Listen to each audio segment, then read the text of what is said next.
Welcome to Leka Eto Speak YouTube channel.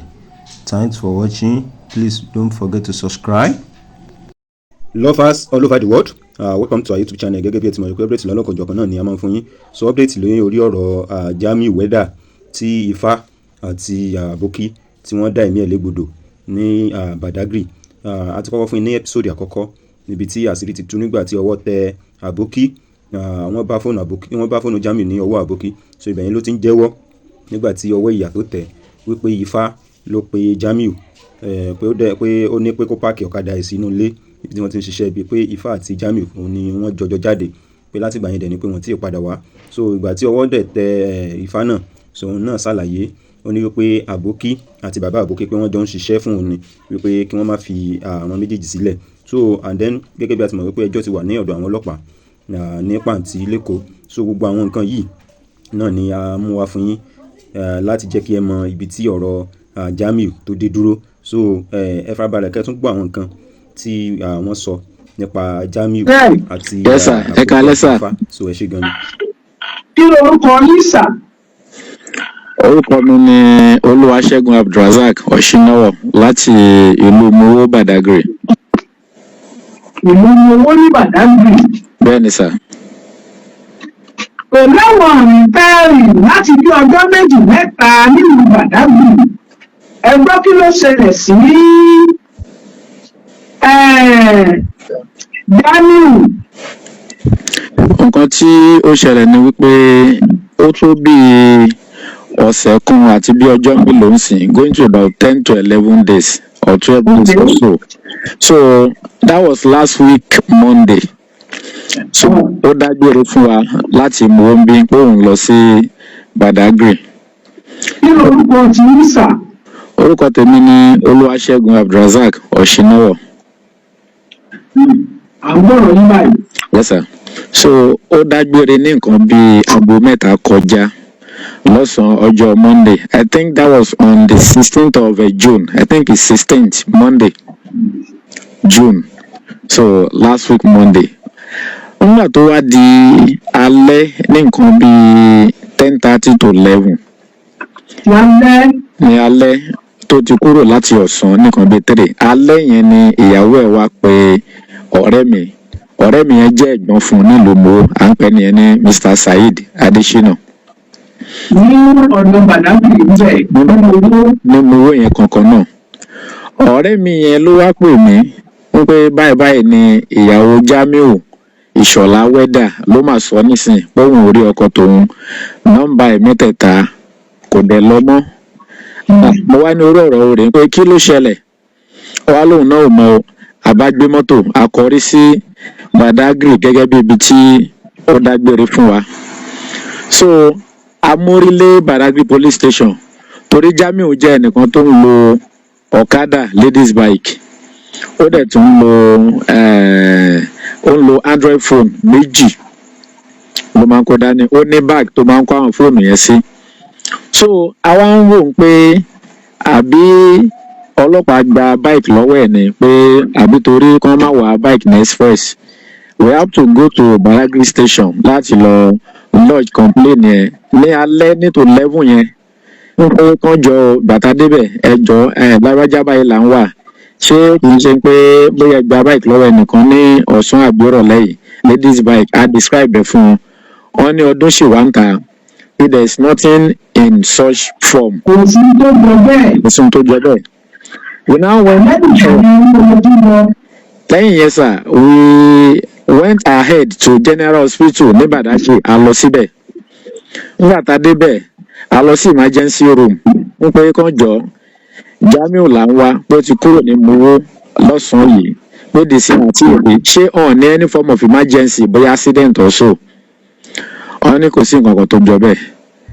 Ẹ mọ̀ àwa so worry pé kí ló wá ń ṣẹlẹ̀. Nọ́mbà ẹ̀ mẹ́tẹ̀ẹ̀ta. Ẹ já sí báyìí nígbà tí ẹ wá ní gbogbo rẹ̀ yẹn nígbà láti gbé wá lójú tó iléeṣẹ́ ìgbésẹ̀ wo làwọn ọlọ́pàá gbé. Okay. So nígbà tí ọ̀rọ̀ yẹn ṣàṣùwà tó di ọjọ́ kẹta, a wá lọ fún phone tracking. A pe ọ́fíìsà kan láti Ìkẹjà.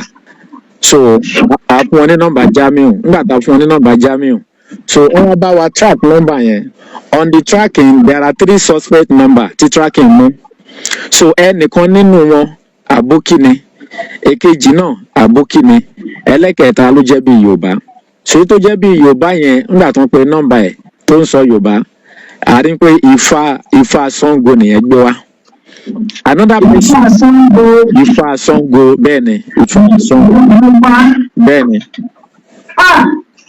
Ifá Ṣàngó ló gbé wá nínú àwọn nọ́mbà tó pe Jamiu ní táìmù missing period yẹn nígbà tí nọ́mbà ti wá ò lọ mọ́ àwọn nọ́mbà tó pè é yẹn ti tracking mú so ìgbà tá a pé first number sir ẹni yẹn a bá fóònù Jamiu lọ́wọ́ ẹ̀ nígbà tá a rí ọlọ́pàá fi id card ẹ̀ wọ́n a arrest òun the second person nígbà tó ń enlarge tracking yẹn ẹni yẹn wá fortunately wà on WhatsApp so nígbà tó máa fi WhatsApp picture ẹ̀ wọ́n bàbá tá a mú tá a bá fóònù Jamiu lọ́wọ́ ẹ̀ àwa fi picture yẹn wọ̀n pé ta leléyìí ó wá lọ́mọ tòun ibo lọmọ yín wà ló bá di tọpọ Badagry ibo lọmọ yín wà ló bá di tọpọ Badagry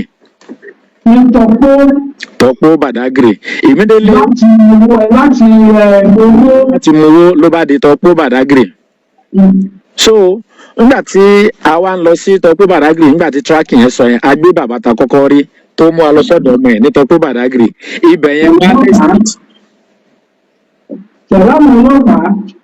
pẹ̀lú ọlọ́pàá ẹyọ kan ló sì tẹ̀lé wa nígbà yẹn tó bá track yẹn òun ló sì tẹ̀lé wa so nígbà tá a wá dé ibẹ̀ yẹn sà àwa rí pé Ballet Street níbẹ̀ yẹn immediately after fire service after Android home ní yànnà lọ́wọ́ òsì àwọlé sí Ballet Street there was one building upstairs so on getting there lọ́jọ́ yẹn nígbà tí bàbá kan lẹ̀kùn ọmọ ló ṣílẹ̀kùn ọlọ́pàá wa mú ọmọ ẹ̀ dání ní ṣòkòtò ń pé rúùmù ẹ̀dà àwa lọ search rúùmù ẹ̀ on getting there surprisingly a bá aṣọ Jamiu níbẹ̀ lórí bẹ́ẹ̀dì ẹ̀.